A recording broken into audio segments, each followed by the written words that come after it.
What is up, everyone, and welcome back to another video. So in today's video, we've got a very simple topic for you guys: the best creative maps to improve in Fortnite Chapter 6. As you guys know, there are so many creative maps out right now that you can use to practice and improve at the game. In today's video, I'm going to be giving you guys some of my favorites that you can use for aim, mechanics, and fighting. Pretty much a little bit of everything. There's really not much else to say, honestly. It's a pretty simple video topic. Before we get into it, guys, be sure to drop a like if the video helps you out. Subscribe to the channel if you're new and you want to see more content just like this in the future. And as always, guys, it's super appreciated if you could use code Teckoh in the item shop. It's completely free for you and it seriously does help me out a bunch. As always, a big thank you to everyone who uses it. But with that said, we've got a lot of maps to cover, so let's get straight into it. So this video, as I said, is going to be split into 3 different sections. We're going to have aim maps, and then we're going to have mechanics map, and then we're going to finish off with fighting. So maps to improve your aim, maps to improve your building and editing, and then maps to get into some fights and practice your basically 1v1 skills. So starting off with aiming, it's obviously very important this season that your aim is on point because of all the new weapons in the game and the fact that everything is hit scan. If you're not familiar with the concept of hit scan, that basically means bullets have no travel time. So before, your bullets would basically fly through the air and hit the opponent. Now they have no travel time, they basically teleport there, which means your tracking has to be really good for you to get everything out of these weapons. And we're kind of going to see more of a skill gap form in terms of aiming now, just because some players are going to have really good aim and it's going to make it so much easier for them to beam, whereas some other players are going to have a bit of a harder time because they relied on the lack of hit scan. So there's going to be a lot less RNG involved is what I'm saying. So going through some drills as a warm up or just to get better overall is really going to help you out in terms of getting better in the new season. Aim is going to be super important. So as for maps, one map that I recommended previously and I continue to recommend is called the Aim Edit Piece Control map. I'll leave the code on screen right now as I talk about it so you can find it. I've talked about this map before on my channel, and that's because it's just a good map. It has pretty much everything you need to get better from mechanics, piece control, and of course what I'm going to be highlighting is going to be the aim aspect, but you can use it for the other aspects if you want to. It's really good for the reason that you practice on targets that resemble actual Fortnite characters, so it's realistic and they all have the weapons updated for the new chapter. It has everything from tracking, surge aim practice, accuracy practice, shotgun practice. It's a great map and I can't recommend it enough. It has the new UEFN features, which means it's pretty realistic,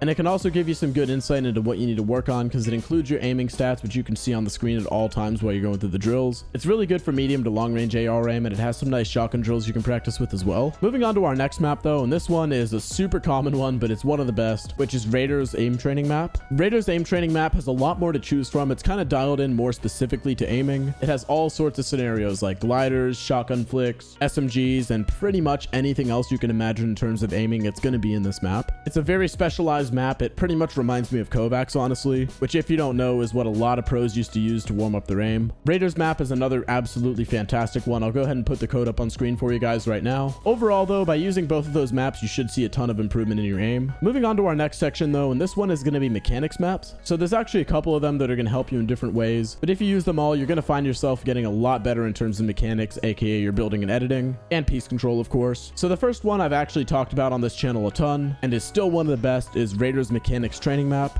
I have to bring up this map over and over again because it's truly one of the best, and it stayed consistently good throughout any updates or new seasons and chapters in the game. There's a ton of drills you can go through. They include your crosshair placement, your mechanics. It also has some aim ones, but I'm not going to touch too much on those because we've already gone over 2 aim maps. The piece control tunnels and the free building are really good for mechanics training. You've got piece control scenarios. You've got pretty much everything you need to not only practice your building and editing and piece control, but also to put your aim and mechanics together and kind of flow them properly, which I know is something a lot of people struggle with. They can do some good techniques and creative, but they kind of struggle to tie it all together, which this should help with. This is personally one of my top recommended maps. I've been recommending it for a long time, basically since it came out. So whether you use it as a warm-up or a general practice map, it's one of the best maps you can use. And honestly, that covers the majority of your basis in terms of building and editing. But I want to talk about one other map that a lot of people might not know the benefits of. I know it may not seem like much, but there's a map, Panville's 1v1 zero delay map, which is a great way to practice your mechanics as well. I don't have footage up on screen because it's basically just a generic 1v1 map. The difference is though, this map uses up very little storage. It has very low delay, so it makes it super easy to free build or get into some 1v1s if you want to, but for the sake of this particular section, we're just talking about free building. But if you want to double it as a good 1v1 build fight map, it'll help a lot for that too. Free building is easily one of the best and in my opinion the most underrated way to get your raw mechanics a lot better, and it's one of the most realistic ways you can actually improve your mechanics. Most pros and really good players free build pretty much every day, at least to some capacity, and have been doing that for a really long time, and the improvement you can see from just doing that is insane. What you want to do is do a variety of different things. You can go through different piece control situations, practice tarping, practice some retakes. You can pretty much practice a little bit of everything, even like editing scenarios. Basically, you just want to get a mix of everything and specifically focus on the areas you struggle with. So if there's a certain technique you see pros doing that you can't do, or if there's a certain technique you keep messing up, or really anything of that nature, playing just about 15 minutes of free builds or whatever you have time for and focusing on that kind of stuff is going to help you out a lot. So once again, you can free build in pretty much any map, but the map I recommend, which is Panville's 1v1 map, just because it has very little delay, it's super smooth. I'll go ahead and put the code up to that map on screen right now. But overall, guys, with those two maps, you should pretty much have your bases covered when it comes to improving your mechanics. And if you guys do need some extra information on that, I did just come out with a mechanics video the other day, which is pretty much a whole video about how to improve your building, editing, and piece control. So if you want to check that one out after this one, I would definitely recommend it. So getting into our last section of this video, and this is going to be the best fighting maps to improve in Chapter 6. So for fighting maps, obviously you're going to want to play maps that have fighting in them against real players and not just shooting bots. There's nothing that can really replicate the experience of fighting an actual player, so other than ranked, I think this is the best way to become a better fighter. One of the best maps you can use to get better at fighting is called the Speed Realistics map, which I'm sure a lot of you guys have at least heard of. It's a map where it's like a 1v1, it's like a realistic 1v1, but instead of you guys starting apart and kind of spraying a little bit at the start and stuff like that, you get right into the action, you get pushed pretty much right next to each other. It uses random loot as well, which is really important because it's going to be more realistic. Obviously, if you're using like a gold AR, gold pump, it's going to be less realistic because that stuff's not in this season unless you're playing OG. It really helps you fight in a lot of different situations, and it really pushes you into an aggressive sort of playstyle, which a lot of people are not comfortable with. And if you're not comfortable with just pushing someone, getting up close, and playing a more fast-paced fight, that's something you're going to get outplayed in game and something you need to get used to. They even do have duos and trios versions of this map, which is absolutely fantastic. So I definitely recommend you give it a shot. I'll go ahead and put the code up on screen to the Speed Realistic 1v1 map right now. The second map I have for you guys when it comes to fighting is the Forever Zone Wars by Jiven TV. This map is really nice and also allows you to be constantly fighting and getting into the action. It's pretty much an infinite zone wars. So instead of being like the end of a tournament match where you die out, you spectate, it's pretty much just non-stop zone wars. So it's like a non-stop end game. The more kills you get, the better guns you get. So it has a nice aspect of the risk and reward system that fighting in Fortnite has. A lot of times in a real game, if you want better loot, you're going to have to fight someone and kill someone for it. And naturally, if they're giving you better loot, then you have to kill somebody that also has better loot than you. So simulating that in a lower pressure type of environment like creative is always great. Again, it's nothing insane with this map. You pretty much just drop in and fight as many people as you can, or you can play it out more kind of like an end game, but realistically you want to be aggressive if you're trying to become a better fighter. And this can help you a lot, especially if you're trying to get into tournaments or like high level ranked, where the end games can sometimes be a bit more stacked and you have more people to handle at once. I personally recommend a good mix of the realistic speed 1v1s and the Forever Zone Wars. They kind of simulate two different phases of the games, if you get what I mean. One is more like a mid-game to early game type of fighting scenario, which is the speed realistics, and then the Forever Zone Wars is kind of like a higher pressure end game sort of environment. So if you combine the two, you should be a very well-rounded fighter. Again, you can't really go wrong with either of these maps, and if you build a solid routine that you follow every day that incorporates both of these, you should see some major improvement this chapter. With that said, I'll go ahead and put the code up on screen to the Forever Zone Wars map right now. But with all that said, guys, that's going to wrap it up for today's video on the best creative maps to get better at Fortnite Chapter 6. Overall, we had 6 different maps in this video covering pretty much everything you should need, from aim, mechanics, and fighting. Let me know down in the comments what you guys thought of this video, and if you have any other creative maps that you recommend, then feel free to share them around. I think these maps should cover your bases, but if you have any other ones you like, then I'm sure everyone would like to hear it. If you guys found this video helpful, then be sure to drop a like, subscribe to the channel if you're new and you want to see more content just like this in the future. And as always, guys, it's super appreciated if you could use code Teckoh in the item shop. It's completely free for you, and it seriously does help me out a bunch. As always, a big thank you to everyone who uses it. And finally, guys, let me know down in the comments what videos you guys want to see on the channel next. We've had a lot of improvement videos already come out for Chapter 6, and I'm looking to help you guys improve at pretty much whatever you need. So let me know what you're looking for, and I'll make it happen. So once again, guys, thank you all for watching this video, and I'll see you guys in the next one. Bye for now.